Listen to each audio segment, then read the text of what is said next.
Maka as-sholatu imanud, sholat itu tiangnya agama. Tiangnya dari pondasinya dari sesuatu bangunan. Kalau pondasinya nggak bagus, bangunannya bagus apa enggak? Enggak kan? As-sholah. Maka wajar kalau sholatnya nggak benar, ya masih melakukan maksiat, sholatnya begini. Karena pondasinya nggak bagus. Tapi pondasi dari beton, dari yang kuat bener-bener. Wah, besinya besi, bukan yang satu yang gede besinya. Kuat gak tuh kira-kira? Kuat, paten. Benar gak? Ya gak? Sekarang di dalam rukun iman, pertama syahadat, kedua sholat, ketiga puasa, keempat zakat, kelima haji. Kita aja megang pulpen ya. Megang pulpen. Haji nggak ngelakuin, kurang duitnya, nggak mampu. Oke deh, lepas satu. Zakat, ya kalau ada ridik ya, kalau emang perlu, kadang-kadang kita belum hak malah nerima, lepas deh.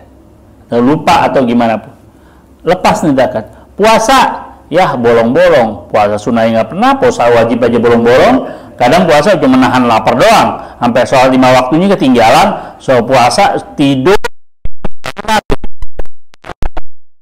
ini lepas tuh, 3 lepas, 3 udah lepas. Sholat udah lepas, jatuh nih. Hah? Ini kayak begini nih, jatuh. Renungin apa yang jatuh? Iman. Makanya kan, ini aja orang yang nggak sholat, yang ninggal sholat, yang sering nggak sholat, kayak begini. Orang yang nggak khusyuk aja masih melakukan, yang sholatnya tidak pernah tinggal, masih melakukan maksiat. Bagaimana orang sholatnya tinggal sholat? Jelas apa enggak? Makanya dibilang sholat itu imanuddin, tiangnya agama.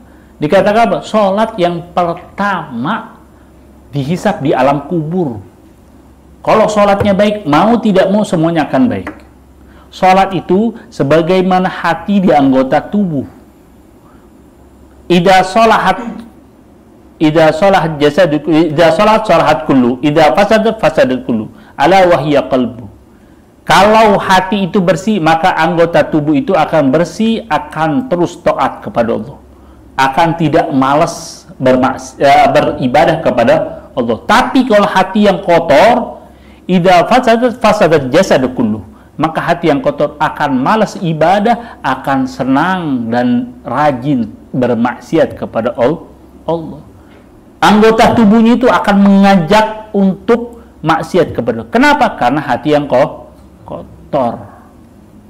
Nah, sebagaimana hati, jiwa pusat atau di dalam jiwa kita. Nah, begitu juga ibadah, yaitu sholat. Kalau sholatnya bolong-bolong, ya jangan harap ibadah yang lain. Jangan harap ibadah yang lain. Ente bayangin, sholat tahu gak sholat? Alhamdulillah. Di dalam Al-Quranul Karim, paham? Di dalam rukun Islam ini, di dalam rukun Islam, Allah Subhanahu wa Ta'ala memerintahkan haji, zakat, puasa. Diperintahkan oleh Allah lewat apa? Lewat wahyunya, melewati malaikat Jibril di dalam Al-Quran. Haji, zakat, puasa. Sholat, perintah dari mana? Langsung dari Allah dalam Isra wal Mi'raj. Langsung dari Allah perintahnya. Yang 3 ini dalam Al-Quran, dalam firman Allah, melewati malaikat Jibril, ada pelantaranya. Kalau ini tidak ada pelantaranya, sholat. Langsung dari Allah wal Mi'raj. Sholat.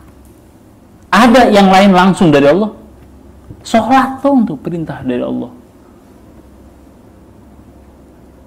Isra wal Mi'raj, oleh-oleh yang dibawa oleh Rasulullah SAW dari Allah langsung yang memerintahkan.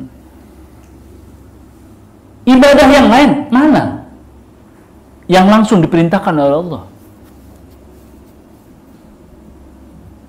Tuh, saling tinggi. Makanya ditaruh, diletakkan setelah syahadat.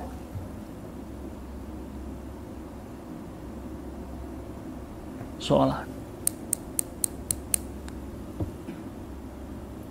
Sampai-sampai sujud kita, sujud tidak boleh hanya kepada Allah. Pengabdian, kalau sujud penghormatan beda ceritanya, kita kepada orang tua itu beda. Kalau pengabdian nggak hanya kepada Allah sujud. Ada ulama yang keras nggak boleh sujud selain Allah, tidak boleh. Ada yang mengatakan seperti itu. Sujud hanyalah kepada Allah. Kalau kita renungkan lagi, sujud, ini kita muliakan kepala, yang ada otaknya, kepala kita di atas tuh. Tuh, lagi sujud, tinggian mana? Bubur kita sama kepala kita. Tinggian mana? Pantat kita kan? Tuh, kita hinakan, kita rendahkan. Sesungguhnya kita rendah, kalau hina hanyalah kepada Allah. Tuh, kita taruh waktu sujud. Mau sombong ini. Dan maknanya begitulah luas.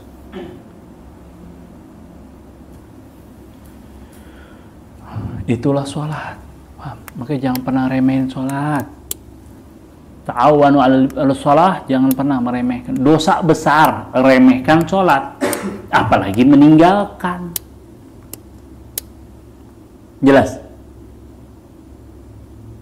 Makanya dibilang, kan tadi Habib bilang, sholat kalau baik, bagus, khusyuk, hudur, maka semuanya akan baik. Maka nanti ditanya di dalam alam kubur, kalau sholatnya baik, maka semuanya tadi nggak ditanya. Zakat, haji, puasa nggak ditanya. Kenapa? Sholatnya udah baik, semuanya akan baik. Mau tidak mau, hati kita udah bersih. Mau tidak mau, kita selalu taat kepada Allah. Nggak mau maksiat. Mau nggak mau tuh, tanpa kita paksa. Tanpa kita